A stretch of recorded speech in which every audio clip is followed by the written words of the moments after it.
Hello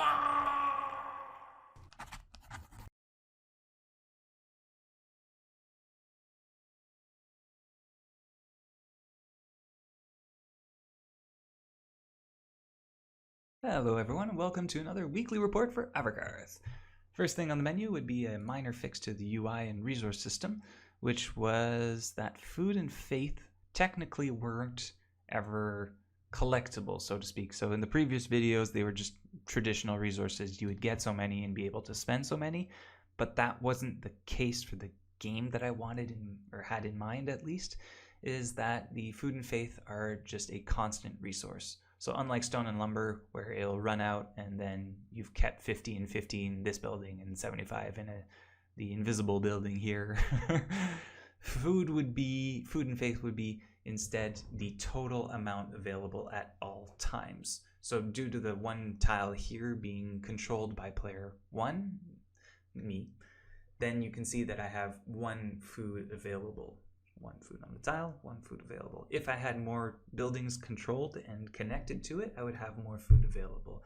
Now, food dictates how quickly units spawn, which is point 2, unit spawning. Units spawn automatically instead of being bought.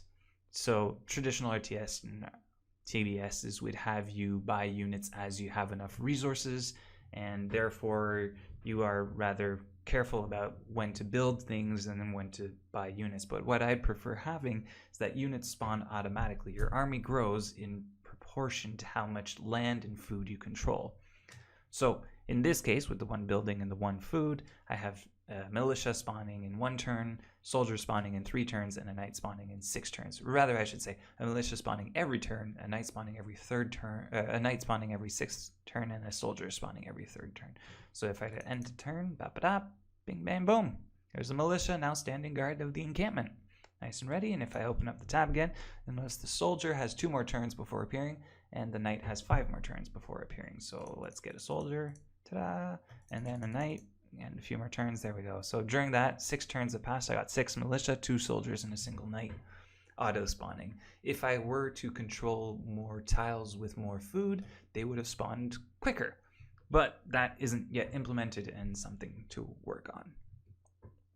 So moving on, I'm just going to add as well to unit keeping. Unit keeping is a bit weird on first glance. You have the soldier and militia over here on the side, and then the knight on his own further to the left. The reason for that is that I wanted to separate everything by unit type. So if you have a building, you would have like heroes and commanders, and then elite units, and then basic units, whatever they may be, like a scout or a ranger, or if you have birds, they'd be cool, giant eagles of some sort. Those would probably be actually elite units.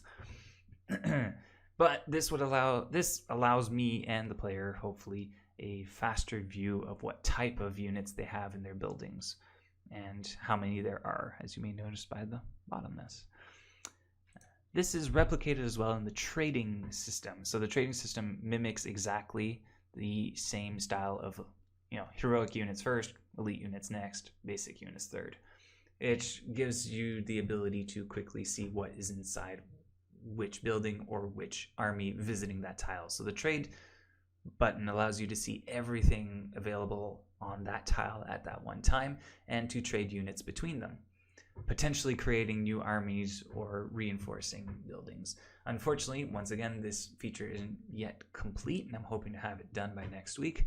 But for now, at least able to hover over the sections, and it recognizes which unit is within that slot, as well as how many there are. So right now I have 1 out of 6 knights available in total on the encampment, so I can trade up to a single knight.